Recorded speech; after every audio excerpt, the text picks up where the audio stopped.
Hello everyone, this is me Pia and welcome to the channel and in another video.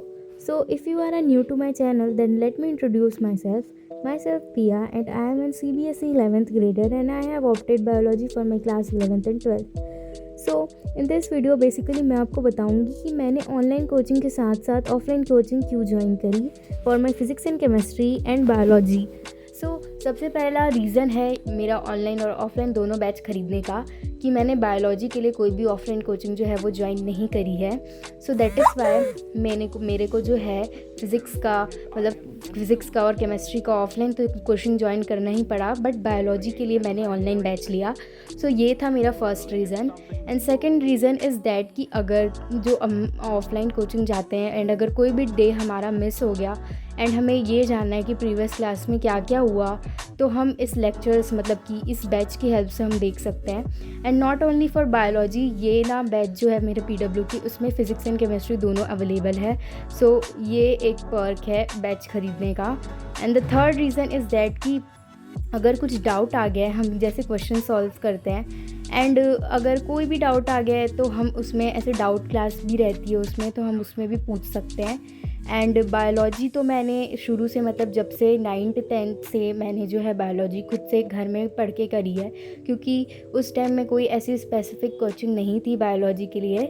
तो उस time से ना मेरे को थोड़ी सी आदत पड़ गई थी बायोलॉजी को घर में ही पढ़ने की। एंड जो हमारी टीचर्स थी वो भी एकदम मस्त एक्सप्लेन कर देती थी स्कूल में, तो उतना इनफ था मेरे लिए। दैन फिर मैं NCERT को आके रीड कर लेती थी, फिर मेरे को सब चैप्टर जो है वो समझ आ जाता था। And now I am also doing the same thing with class 11th and 12th। And अगर मेरे को नीड पड़ेगी so I definitely gonna join offline coaching for it. फ़िलहाल अभी तक तो मेरे को बैच में बहुत ज़्यादा अच्छे से समझ आ गया है कि क्या चल रहा है चैप्टर्स में, एंड यहाँ पे नोट्स भी बहुत अच्छी प्रोवाइड होती हैं। सो या I am back in my room and I have done my biology session and I have also taken a long break and now I am back in my room and now I am going to do physics because physics मैं अब करूँगी। and why I am not doing chemistry, the reason is chemistry last में इसलिए क्योंकि मैं chemistry को बहुत ज़्यादा टाइम देना चाहती हूँ अपना, इसीलिए क्योंकि अगर मैं बीच में ही केमिस्ट्री को करना चालू कर दूँगी देन फिर मैं फ़िज़िक्स नहीं कर पाऊँगी। सो इसलिए मैंने जो सब्जेक्ट्स जो मेरे से जल्दी हो जाते हैं मैं उन्हें पहले कर देती हूँ एंड दैट जो है वो मेरा ज़्यादा टाइम लेते हैं, मैं उन्हें last. And this trick I have invented when I reach class 11th.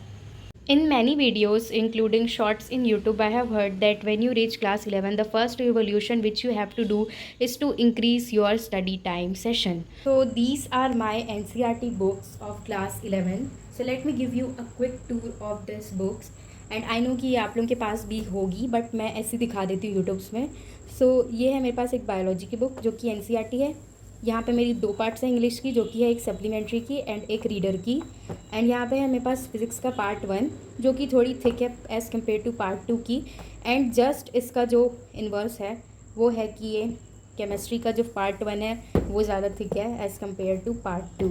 सो ये है इतनी सारी बुक्स क्लास 11th की। एंड इसके साथ हमारे पास बहुत सारे रेफरेंसेस हैं एंड मॉड्यूल्स है कोचिंग के। सो वो तो मैं अब वीडियोस में नहीं दिखा पाऊँगी, और अगर मैं कोई रेफरेंस बुक अगर खरीदूँगी so I'll definitely gonna update you guys so that you can also got some idea about the books. So अभी तो मैंने नहीं लिया है कोई ऐसा रेफरेंस, बट मैंने मंगवा लिया है एंड मैं उन्हें भी ख़रीदने वाली हूँ। एंड जब वो आ जाएंगे तो मैं उन्हें आपको दिखा दूँगी। फिर मैंने किया फ़िज़िक्स बायोलॉजी करने के बाद, एंड फिज़िक्स में मैंने अपने जो कोचिंग नोट्स है उससे क्वेश्चंस निकाल निकाल के प्रैक्टिस किए। एंड जो क्वेश्चंस थे वो हमारे खुद सर जो है वो प्रोवाइड करते हैं। एंड ये PYQs ही रहते हैं जिनको जिनको हमको सर देते हैं, तो फिर मैं उनको ही सॉल्व कर रही थी। PYQs ही है ये काइंड ऑफ। एंड कुछ कुछ प्रैक्टिस क्वेश्चंस भी हैं जिससे हमारी जो कंसेप्ट है वो क्लियर हो जाए कि क्वेश्चंस कैसे सॉल्व होते हैं। एंड फिज़िक्स के लिए तो मैक्सिमम हर एक चैप्टर के लिए अच्छे से कि क्वेश्चंस लगाने की ज़रूरत पड़ती है। हर एक टॉपिक में कि बहुत सारे क्वेश्चंस की नीड रहती है कि अगर वो टॉपिक को समझना है तो क्वेश्चन ही करना पड़ेगा एंड उसके अलावा कोई ऑप्शन नहीं है। तो फिज़िक्स और केमिस्ट्री के लिए मैंने ऑफलाइन कोचिंग जो है वो ज्वाइन करी है। सो उसमें तो हमें क्वेश्चंस मिल ही जाते हैं, तो मैंने फिर वही किया। And if you like this video then don't forget to like and subscribe to my channel. And अभी के लिए बाय बाय।